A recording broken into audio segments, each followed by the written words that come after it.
Hi, it's Rob from Game Developer Studio. This is a brief tutorial to show you how you can use GDS Editor and the new top-down warship pack to make new ship designs for your game. As you can see, the pack already includes some ship designs and a lot of props for creating new packs. So you can use Photoshop or Inkscape or Illustrator to piece your packs together, or if you don't have those, you can use GDS Editor app on the website. So I've already gone ahead and downloaded this asset pack, and I'm going to launch the GDS Editor tool. You can launch the tool from the website there, and as you can see, the tool's loaded, and I'm going to go ahead and navigate to the warship pack and look for the GDS Editor file to pull in. We can either drag and drop in the file, or we can load it from the add file. So as you can see, I'm already here. Warships. If we look inside the folder, the warship folder from the site, you can see that you've got all the PNG files included, as well as PNG files. We've got SVG files, and you should find a folder called GDS Editor. So we're going to look in this folder called GDS Editor, and I'm going to look for the warship construction pack. This is the file that you want, and we can just drag it in, or we can use the open. So I'm going to drag it in. Close that, and now it says we're importing a GDS scene. So yeah, we'll load it as a new scene. If we import it anyway, it'll just put it on the scene that you've got open. So, and as you can see, all the props are laid out and organized into categories. So all we have to do is drag and drop the props.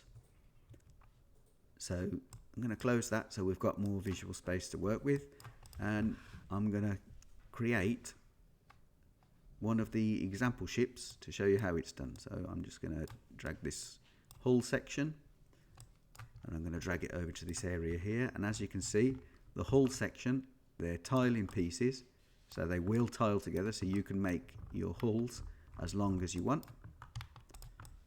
I'm going to delete those, and I'm going to select a bow and a stern. So we'll have this bow and this stern. There we go.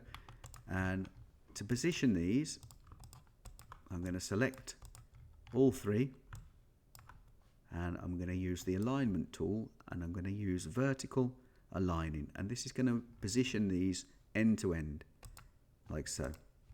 So you can see it doesn't matter how many things you have in your selection, the vertical alignment tool is going to position the top edge to the bottom edge of the one above. So there you go. But I don't actually want three pieces in there. I think one's enough. A quick hotkey for that is just the number 2 key. If you look down here, you can see the hotkeys. The number 2 key, and that will align everything vertically. You can press the 1 key if you want to do horizontal alignment, or the 2 key. So there you go, that's flipped it back in. So on our example, our deck was black, so I'm going to darken this. I'm just going to put the luminance down. Okay, I like that. So I'm going to bake that luminance change in, and I'm just going to tweak the saturation so it's not so blue. Okay, so now we've got a nice deck color. Let's do some dressing. So I'm going to pop this here, and let's have a control cabin. Let's put one of this here. So you can see here that the control cabin is now underneath. All we have to do is change the Z order to put that on top, and you can do that here, up here. This is the Z order control, so if you want to bring it straight to the top, we can use this one, move straight to the top, and it brings it up to the top for us. So you might find that as you're compositing pieces, lots of pieces end up under pieces or over the top of other assets. So what you need to do is put them on the top with the Z order controls. Okay, so now I'm going to select another piece. Let's select a bit of deck area, maybe this bit here, put it there again. It's the Z order, so I'm just going to bring this up to the top for the moment. I'm going to rotate this round, and I'm just going to make it fit like that. And instead of moving this down, I'm just going to bring that up to the top. Okay, so that's that piece on. Let's get some little bits and bobs. Let's have some lifeboat capsules. I think maybe pushing all these down to the bottom. Now everything we have will be on over the top of it. So let's grab this lifeboat capsule and let's duplicate it. So we can duplicate simply with a D key press. Duplicate, or you can duplicate from the action up here, duplicate. Now we've got 4 lifeboats. Again, let's bring that up to the top to keep control. I'm thinking because we moved this, we made this a lot smaller, the stroke's gone half the size of what it should be. So I'm just going to bring the stroke weight up using the stroke weight property, this button here, and I'm just going to tweak that back up to what it should be. Okay, let's get some more props on here. Let's get one of these turrets. Let's grab this and bring it here. Again with the Z order. I'm using the control and arrow keys. If you press control and arrow key right, it'll bring it to the top. Control arrow key left will take it to the bottom.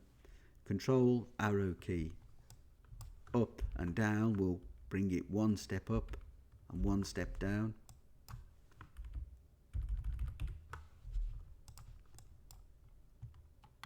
Let's look for some more little props to position. Let's shrink that down a bit. Again, whenever you shrink a prop, there's always the danger that you're going to unbalance the stroke weight. So just going to tweak that. Let's have some lights. Okay, duplicate with the D key. And we can put a new light on the other side. But as you can see, let's put the grid on. Some grid lines. As you can see, we put this up to the line. As you can see, oh, it's snapping now. As you can see, those aren't aligned. So you've got 2 choices here when duplicating and aligning. We can align with the alignment box, horizontally align, or when we duplicate an item, if you hold Alt, that will lock it into the axis. So you can go up and down, and left and right to keep on the same axis. So let's duplicate, hold Alt and drag, and now those 2 will be on the same axis. Let's nudge it over a little bit. Another thing we can do is, without the control key pressed, is the left and right arrows will move objects 1 pixel left, right, up or down. So you can change that in the settings. Arrow keys move components by whichever amount of pixels you want. But there are a couple of ways that you can align things in your composition. So let's close that. Okay, let's continue placing items. Let's get, we'll have some of these here.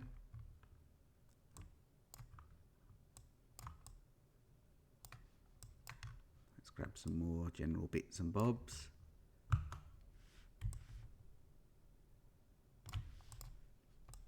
Let's have some masts. I'm using the hotkeys to change the Z order. Again, it's under, so I'm going to bring that all the way to the top with control and the right arrow, and that's come to the top. So I'm just going to hide these little lines. Let's get some steps. Where are the stairs? There we go. Let's have some staircases. So you can see that the stroke, it doesn't really match the stroke on this. So I'm going to change that.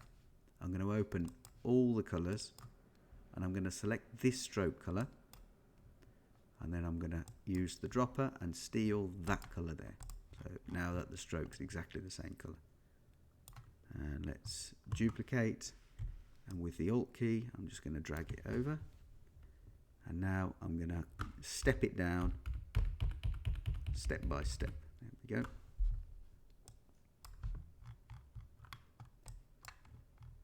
let's grab some of these safety nets, and we want these to be under the hull. We don't want them to be over. Let's drop them all the way down to under the hull and bring them out. I'm going to manually position these. I'm going to send it to the bottom of the Z order with the control and left arrow. And now I think they're a bit too far forward. I'm going to select them all. I'm going to hold down control and drag out the selector and just position them there. And then I'm going to duplicate all three, move them over, and use the flip horizontal to match the side. So the flip horizontal, I just press the H button, but you can use this icon up here to flip horizontally and this to flip vertically. The flipping is contained within the component area, so you won't see much of a difference if it's a symmetrical item flipping horizontally. Okay, so we've got some nice safety nets there. Let's grab a little light and put it up here. Let's have a hatch. That hatch can fit on there. I think if we move this hatch metalwork to the same as the deck metalwork, it might fit in. So I'm going to open the colours and I'm going to pick the dropper and I'm just going to click on that. And there was a luminance change.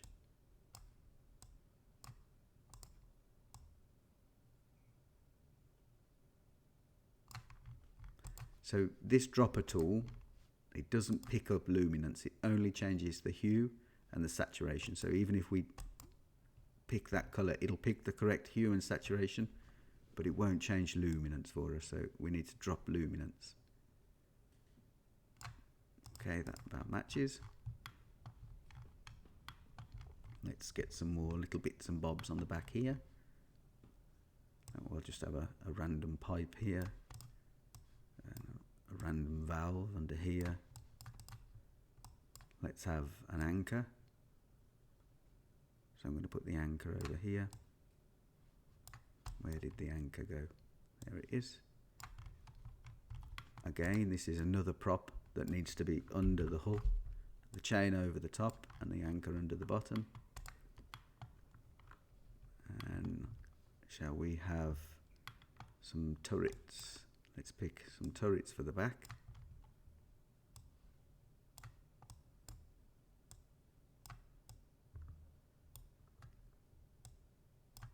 So as you can see, I'm making this item smaller, and you can see that the balance of the stroke weight is lost. So if we just tweak that back up, you can see that fits much better stylistically. Need to rotate. Just have one more. So we've got a gun at the front and a gun at the back. Let's have some small turrets. Let's resize these. Retouch the stroke weight. And I'm going to change the colour of this base so it's not so white. So let's go to the base.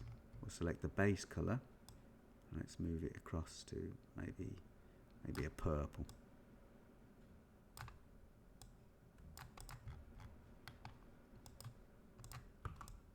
Let's duplicate that again. We'll have some on this side. So as you can see, the ship's taking shape now, so it's starting to look a lot more interesting. Let's put a few more bits and bobs on there, maybe something like that there. One on this side, one on this side. And I think that should just about do it for one vessel. So I'm going to show you now that we've got our vessel ready, I'm going to show you how to export it, which is pretty simple. We're going to use the select tool or the group selector, so you can hold down the control key and drag out a rectangle, or you can select it down here and drag out a rectangle. So when you use the rubber band tool or the rubber band selector, every time you select, it'll automatically unselect. It doesn't stay locked on that tool. So you use the tool once and it'll return, GDS editor will return to the main selector. So what I'm going to do is I'm going to select this and I'm going to pick over here on the export box. So over here is the export button. So whenever you select a component, you can see the options for that component. So these buttons will display the properties that are available for that component. So we're going to use the export property. So if we select it all, you can see that it's given the property changes that we can do on our selection. And over here, I'm going to use the export selection properties I'm going to send it to a new scene. So it's isolated our selection and put it on a new scene. If you want to go back to our previous scene, we can use the scene tabs, which you can see up here. Let's go back to our isolated boat. So what we can do to export, there's a couple of ways to export. I'm going to select them all, and over here we'll export the area of selected components, and we'll just save it as test export. And the second way is to again select the area of components and just hit the E key.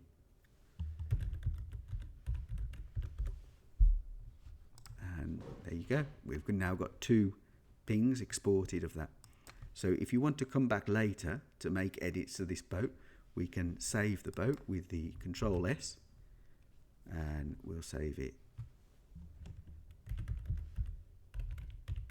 custom boat, and Control S will save it as a GDS scene. So you can press Control S, or you can use the scene save icon up here, or you can right click on any unselected area and save the scene. So that will save the scene as a GDS file, so you can always come back and change properties of that boat. So if you're making this boat for a game, you might want to not have these on there. Let's delete those. Let's grab this. Let's set this back to that angle, and these. So those might want to be separate items. So let's delete that and delete that and delete that. So now in your game engine you can rig these as rotatable turrets or replaceable turrets. If you want to select and export these, we can select all 3 of them and go to our export controls over here and export the components in the selection. And export components in selection is going to export these PNGs one by one. So if we click on that,